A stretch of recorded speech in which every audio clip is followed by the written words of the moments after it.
Les objectifs de développement durable de l'ONU, c'est 17 appels à l'action.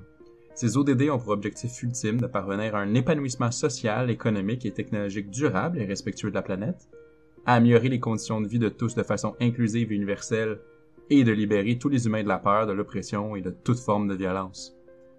Avec l'arrivée de la COVID-19 et l'ampleur insuffisante des mesures instaurées depuis 2015, il est primordial de débuter la décennie avec des actions ambitieuses pour atteindre les ODD.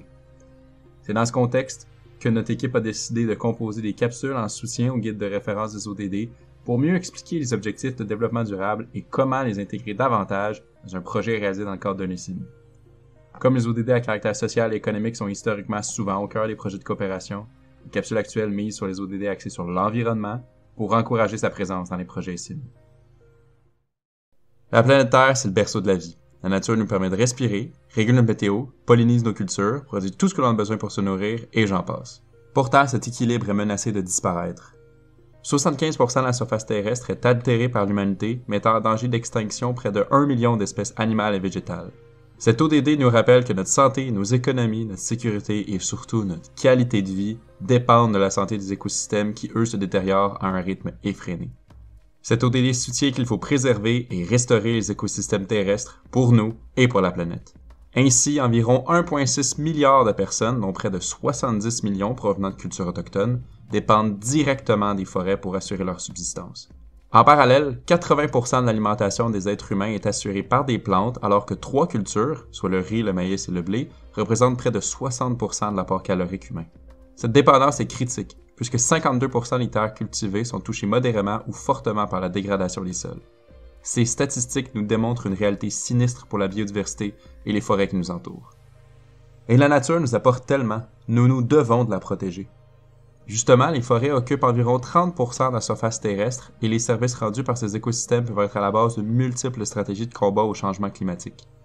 Les forêts aidant à réduire l'érosion des sols, à réguler le cycle hydrologique et bien plus, il serait possible d'augmenter la résilience des populations et réduire les risques de catastrophes si l'on parvenait à valoriser correctement la vie terrestre.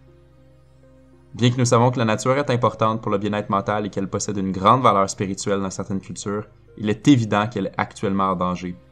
Selon des données de l'ONU, environ 20% de la superficie terrestre a été dégradée entre 2000 et 2015 seulement. Il est primordial d'agir rapidement pour changer le statu quo. Ainsi, protéger la nature aiderait à optimiser notre atteinte des objectifs de développement durable dans le long terme. Notamment, les forêts font partie intégrante de notre quotidien et sont nécessaires à la survie d'une grande partie de l'humanité.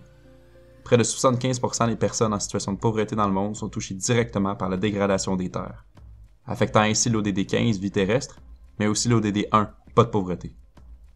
Aussi, entre 2010 et 2015, le monde a perdu 3,3 millions d'hectares de zones forestières.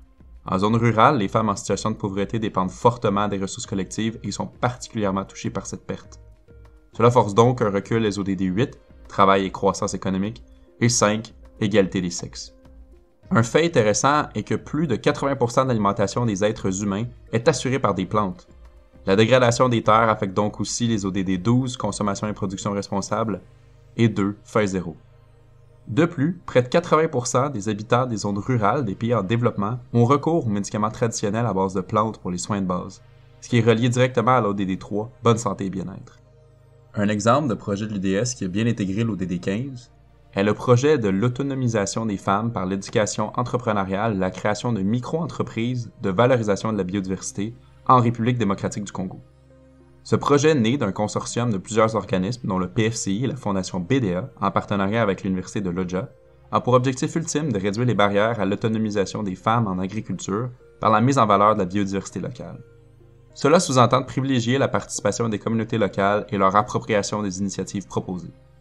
Initiatives qui s'inscrivent dans le contexte du programme Plante Action de la fondation BDA en RDC, qui œuvre à créer des éco-entreprises par et pour des femmes marginalisées conjointement à une éducation entrepreneuriale.